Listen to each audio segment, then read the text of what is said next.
Bonjour, je vais vous lire le début du livre Survivante, écrit par Julie Guinan. Jour 1. La lumière s'éteint d'un coup. Sans grésillement ni aucune sorte d'hésitation, le salon passe du jaune au noir. Je pose mon livre, puis étends le bras. Par réflexe plus que par optimisme, j'appuie sur le bouton de la lampe de chevet. Clic, clic, clic. Rien. L'ampoule semble déjà froide sous la pulpe de mes doigts. Depuis que nous avons emménagé à Maison Monsieur, voilà maintenant 10 mois, il y a eu 4, peut-être 5 coupures de courant. Rien de vraiment inhabituel, donc. Pourtant, alors que je m'acharne sur l'interrupteur, mon cœur vacille de quelques millimètres. Je me lève pour actionner le plafonnier, en vain. Quelle merde! Mon livre devenait vraiment palpitant. Je sors mon téléphone portable, sélectionne la fonction lampe de poche et me dirige vers l'entrée. Par les grandes fenêtres, j'aperçois le Doubs qui crépite au rythme des nuages. Le restaurant qui jouxte la maison est plongé dans le noir. Ça ne devrait pas m'inquiéter, les voisins ont fermé l'établissement pour 2 semaines. Nous avions organisé un apéro avant leur départ, trinqué aux Bahamas et au début du printemps. Une sensation de froid m'envahit. Les plans sont à l'entrée dans la cabine qui fait office de toilette. L'ancienne propriétaire avait consciencieusement noté la référence des multiples disjoncteurs. 1-3 cuisine, 4-6 machine à laver, 7 chauffage, 8-9 premier étage et comble, 10-11 lumière ré, 19-24 lumières extérieures. J'abaisse ceux des numéros correspondant au rez-de-chaussée. Je retiens mon souffle et me précipite au salon pour actionner l'interrupteur. Niet. Qu'en est-il des 16 autres lampes réparties dans les divers espaces de la maison? Je cours de la cave au grenier, du grenier à la cave, de plus en plus paniqué. Mon monde vient de basculer du côté obscur et il est trop tard pour appeler l'électricien. Je ressors mon vieux journal intime. Je n'avais plus ressenti une pulsion d'écriture aussi impérieuse depuis mes 17 ans.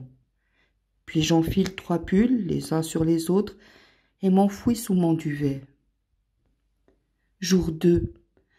Je me réveille pleine d'entrain, appuie sur l'interrupteur, constate à nouveau l'inopérance du geste, mais ne me démente pas pour si peu. La journée s'annonce longue, et ce n'est pas une stupide coupure de courant qui me fera prendre du retard. Mon inquiétude de la veille paraît futile à la lumière du jour. Mon portable n'affiche pas de réseau. Bizarre. Je saisis l'appareil fixe, décroche le combiné et compose le numéro de l'électricien. Aucune tonalité. Je fais semblant de rien et m'exclame « Allô, allô, comment ça va ?» Puis je ris avant de reposer le combiné.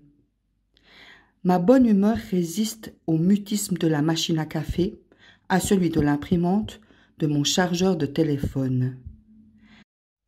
Elle cède lorsque j'ouvre le frigo. Éponger le centimètre d'eau stagnante me met en rogne. Cette coupure généralisée tombe au pire moment. Je dois rendre un dossier important pour la fin de la semaine et voulais réserver mes billets d'avion pour le Japon, répondre à une vingtaine d'emails accumulés, lancer les invitations pour mon anniversaire, appeler mes parents, faire mes paiements en ligne. Je passe la fin de journée à ouvrir et fermer des documents Word sans écrire une seule ligne. Jour 3. Je repousse la tentation d'aller sur Internet, avec l'étrange conviction qu'il fonctionne mieux sans moi, comme si mes doigts, mon cerveau ou mes ondes négatives avaient fait foirer le système électrique et que cela menaçait de se reproduire avec le web. Est-ce possible? Est-ce déjà arrivé? Il existe sûrement un site dédié au phénomène de ce genre et ne pas aller vérifier cette information me coûte. Pour être tout à fait honnête, j'ai surtout peur d'être déçue. Il est déjà difficile de concevoir un quotidien sans douche brûlante, sans gratin qui dort au four, sans lecture du soir à la lueur d'une lampe ou sans playlist de chansons françaises. Que dire alors d'un quotidien sans épisode Netflix, sans Skype, sans check frénétique de la météo, sans email de toi? La journée passe ainsi, mon index en suspension au-dessus de la souris. NB. Je craque au milieu de la nuit. Je descends à tâtons l'escalier en colimaçon qui mène de ma chambre au salon, allume l'ordinateur et clique sur le logo de Firefox. Nous ne parvenons pas à trouver ce site. Ça me fait pleurer. Jour 4. Aujourd'hui c'est décidé, les affaires reprennent. Il est temps de retrouver un semblant de routine et d'efficacité. Je termine de rédiger l'important dossier à rendre, ce qui a pour effet de vider la batterie de mon ordinateur. Qu'importe.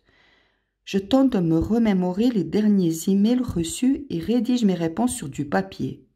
Je noircis ensuite des dizaines de post-it avec les tâches à accomplir, quand le courant sera revenu. Je déniche un vieux guide routier du Japon et trace sur la carte un itinéraire qui va du nord au sud, puis je gonfle les pneus de mon vélo électrique.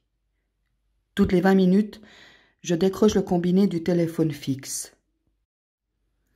Il est vrai que je pourrais enfourcher mon vélo et grimper les côtes du Doubs jusqu'à la Chaux-de-Fonds. En une demi-heure, j'y serais et trouverais bien une personne capable de venir rétablir l'électricité dans ce coin paumé. Mais ça me mettrait en retard sur mon programme. Jour 5. Ma vie sans électricité est ponctuée de faux pas. J'effectue les gestes coutumiers sans distinction entre ceux qui gardent une pertinence et ceux devenus inutiles.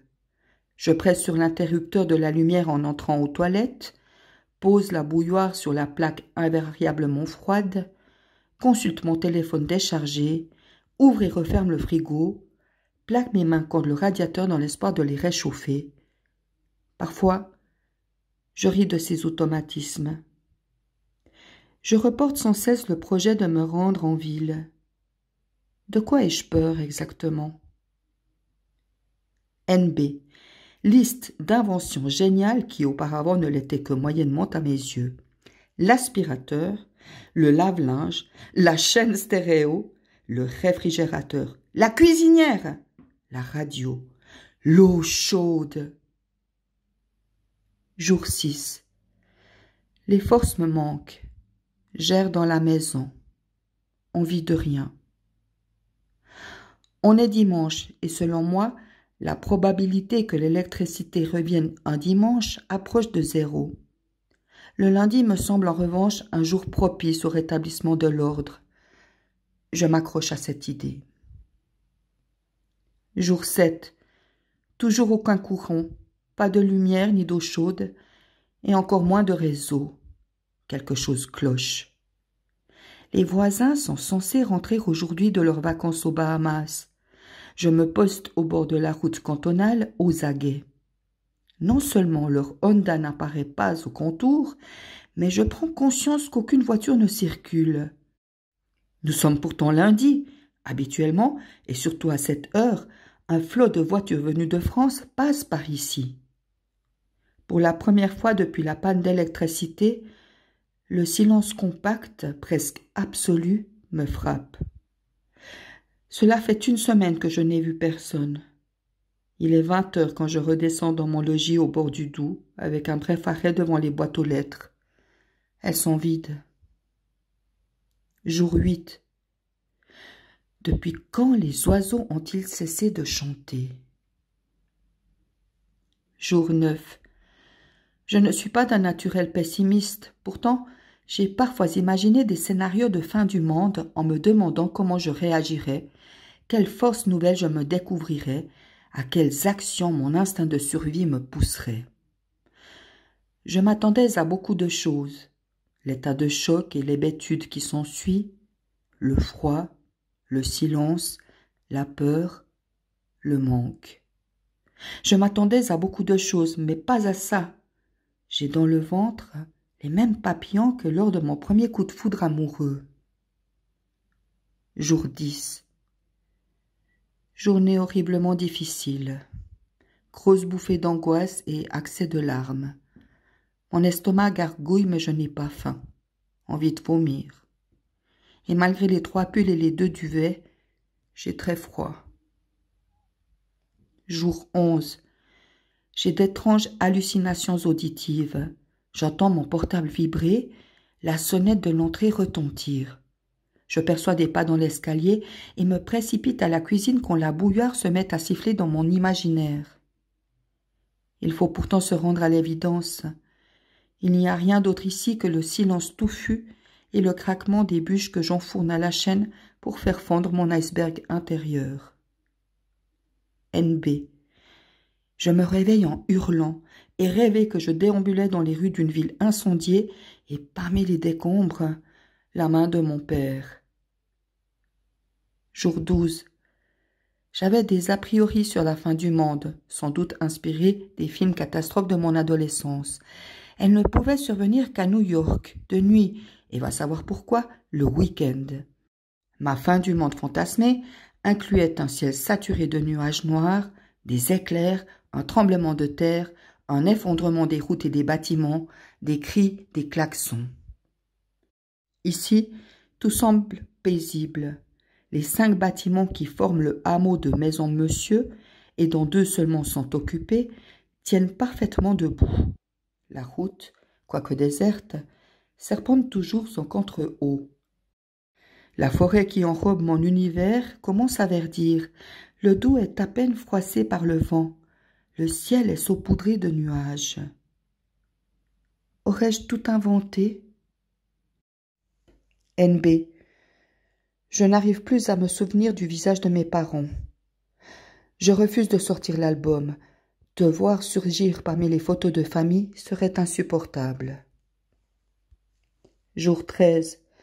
Dans mon imaginaire de fin du monde, les protagonistes font preuve de ressources insoupçonnées et d'une inventivité sans limite. Ils et elles remplissent le moteur de leur 4x4 grâce à un jerrycan retrouvé à la cave. Tiens, mes fins du monde fictives sont lourdement motorisées. Ils et elles arpentent la forêt à la recherche d'une plante qui stoppera l'hémorragie de leur enfant blessé. Ils et elles dénichent un vieux bunker et y entassent des milliers de conserves. Ils et elles chargent un vieux fusil et apprennent à tirer. Tiens, mes fins du monde fictives sont militarisées. Ils et elles savent d'instinct improviser une attelle avec de l'écorce de bouleau ou un paratonnerre avec 2 bouts de tôle. Moi, je ne sors de mon lit que pour me traîner aux toilettes ou prendre un morceau de gruyère qui ramollit dans le frigo tiède, sans toucher aux autres aliments qui dégagent une odeur fétide. NB. Auparavant, j'aurais été incapable de dire si les toilettes fonctionnaient à l'électricité. Je suis très soulagée que ce ne soit pas le cas. Jour 14. Dans mon imaginaire de fin du monde, le mode survie s'enclenche dès le premier jour et les protagonistes sont immédiatement dans l'action. Ils et elles échafaudent des plans pour réunir assez de vivres et tenir un siège. Ils et elles sillonnent le pays, en voiture, pour contempler l'étendue des dégâts ou pour fuir une épidémie mortelle. Tout cela est filmé dans des plans larges et étonnamment esthétiques. Ma caméra mentale, elle, ne filme qu'un lent plan fixe et flou en noir et blanc, focalisé sur mon intériorité. L'angoisse contemple la nuit, mon estomac enroulé sur lui-même, mes mains qui tremblent, le rythme saccadé de mon cœur. Jour 15. Les raisons qui font que Maison Monsieur n'est pas le pire endroit pour vivre une fin du monde. La maison est en partie chauffée au bois et les 2 poêles sont fonctionnels. La maison est littéralement perdue dans la forêt, aucun risque de manquer de bois. L'eau courante provient d'une source proche. La maison est coupée de tout, ça réduit les risques d'épidémie. Le Doubs regorge de poissons, à condition de pratiquer la pêche. NB. Dans les faits, je végète au lit et continue de me nourrir avec ce qui me tombe sous la main. Biscuits, cuillerées de confiture, concentré de tomates, maïs en boîte, pâtes de curry, capres, olives, crackers. À des heures improbables. Jour 16. Je me réveille pleine d'une rage qui, partant de ma poitrine, irradie et envahit l'espace entier. Quel est le con qui a tiré la prise universelle? Je mets cette phrase au masculin, sciemment, car de mon point de vue, partial mais scientifiquement étayé, le faiseur d'apocalypse ne peut être qu'un homme. D'ailleurs, il s'appelle Patrick, ou Bob, ou Jacques. Et quand Patrick, Bob, Jacques fait planter à la fois Internet et l'électricité, il ne dit pas « oups » ou « merde » et encore moins « désolé ». Il dit un truc du genre « mais qui m'a flanqué un système pareil ?» Cette fin du monde n'aurait pas pu tomber à un pire moment. L'ai-je déjà dit? Je crois l'avoir déjà dit. Ma carrière décollait. J'étais sur le point de décrocher un contrat pour une série d'ateliers d'écriture et une journaliste s'intéressait à faire mon portrait. Patrick Bob Jacques a-t-il mis un terme définitif à mes projets d'avenir? Jour 17. Ma colère ne finit pas de fulgurer. Est-ce le mot juste? Quand le soleil qui brille comme si de rien n'était, quand les jours qui rallongent et étirent ma douleur, contre l'inventeur de l'électricité, quand ma prof de physique qui ne m'a pas inculqué les notions fondamentales de sa discipline, contre mon ordinateur qui refuse de s'allumer, contre le poêle qui péclote, contre les voisins qui ne reviennent pas, contre ma famille qui ne donne pas signe de vie, contre toi qui n'es plus là pour m'épauler, contre moi qui suis incapable de sortir du lit. Jour 18. De quoi veut-on me punir? En emménageant à Maison Monsieur pour mener une vie simple, je n'ai rien demandé à personne. Je ne prends plus l'avion depuis 2 ans, n'ai pas de voiture ni de smartphone. Je trie mes déchets, élève des vers à compost, éteins les lampes avant d'aller me coucher, ne prends pas de bain, récupère l'eau de pluie. La fin du monde ne devrait arriver qu'aux pollueurs, aux irrespectueux, aux vilains, etc. Et à Patrick, Bob, Jacques. Jour 19. Liste des choses que je serais prête à faire pour que l'électricité revienne. Donner un organe. Me débarrasser de toutes mes possessions. Sacrifier 5 ans de ma vie. Me couper 1 ou 2 doigts de la main gauche. Perdre l'usage de la parole. Ne plus boire d'alcool. Jour 20. Note mentale à Patrick Bob Jacques, 9h33. Va chier! Note mentale à Patrick Bob Jacques, 13h56. Bon, assez rigolé, Pat. Note mentale à Patrick Bob Jacques, 21h12. S'il te plaît, tu peux rallumer? Jour 21. Il y a un avant et un après. Voilà ce que je suis en train de comprendre. Je dois dire adieu à une éventuelle bourse de soutien, à mes ateliers d'écriture, au portrait de moi dans Arc Info. Je dois tirer un trait sur les soirées télé en pleine saison finale de Jane the Virgin. Ça fait vraiment chier. Je dois apprendre à me passer de douche chaude, de lumière, de crème glacée, de musique. De musique! Je dois réorganiser ma vie. Jour 22. Je me recentre intuitivement autour des choses qui me font du bien. Elles sont, pour l'instant, au nombre de 3. Chanter des branches de France Gall dans l'énorme cuisine, faire des pulses, remplir des grilles de sudoku. NB. Je remercie ma maman de m'avoir offert une tonne de conserves de légumes au vinaigre pour notre emménagement et les mange à la fourchette, à même le bocal, en pensant à elle. La détresse a un goût de curry. Jours 23, 24, 25, 26. Rapport d'activité. Sudoku, pulse, pulse, chanson, pulse, pulse, sudoku, pulse. Les heures ont une consistance de mélasse.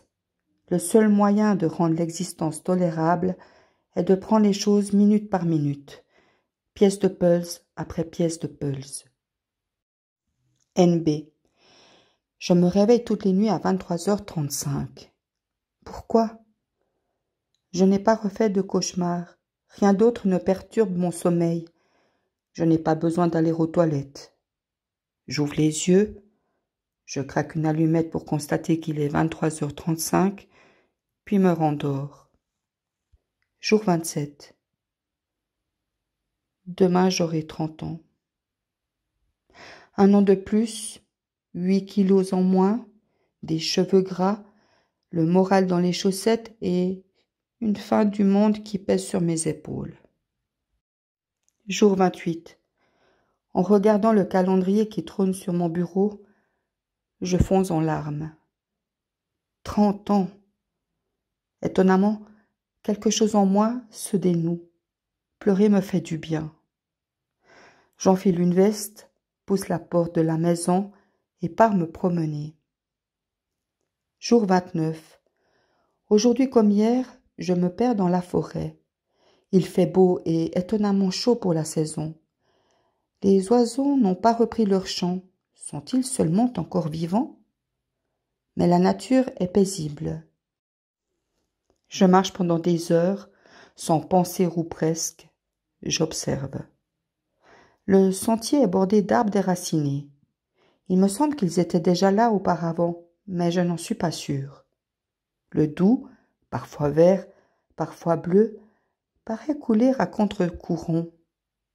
Je lance des brindilles pour établir la vérité. Elles tourbillonnent et disparaissent. NB. J'ai terminé le dernier bocal de courgettes au vinaigre et vais m'attaquer aux boîtes de conserve. Jour 30. Mes pas me mènent toujours au même endroit.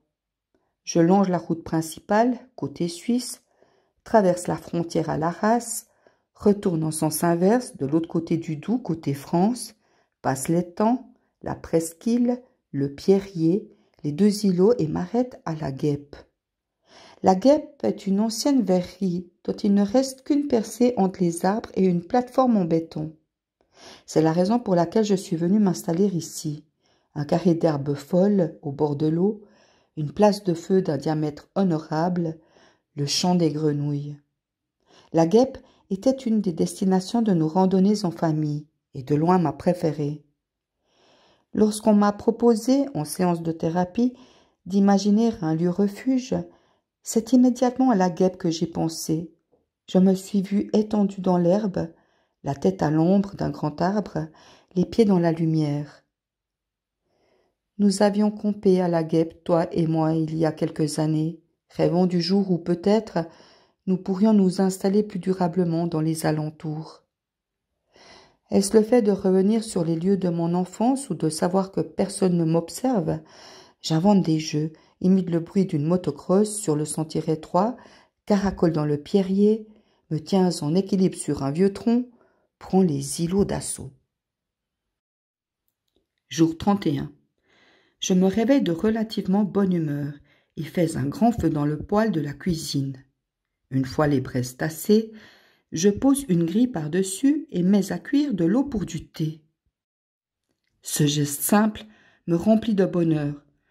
Cela faisait un mois que je n'avais rien bu de chaud. Un mois aussi à me nourrir des légumes au vinaigre, de thon en boîte, de Farmer et autres biscuits. Il est temps que ça change. Je retrousse donc mes manches, au sens littéral, et me mets au travail. Les denrées sont rassemblées sur la table de la cuisine. Épices diverses, thé, café, cacao, farine, sucre, 3 briques de lait, un berlingot de lait de coco, 3 paquets de muesli, 2 de lentilles, 2 de riz, 3 de pâtes, une conserve de pulpe de tomate, une d'artichaut, une de pois chiches, 15 pots de confiture, 3 de miel, un sac de pommes de terre, 3 bouteilles de sirop, 7 de vin blanc, une de rouge, une de whisky. J'épingle la liste au mur, puis range les aliments dans la grande armoire par ordre de péremption. Le tout tient sur 2 étages. En me restreignant, je devrais pouvoir subsister un autre mois. Au cours de cette opération, je me surprends à chantonner. Je vous remercie de votre écoute et vous dis à bientôt. Vous pouvez retrouver d'autres lectures via notre chaîne YouTube ou via notre page Facebook. Au revoir.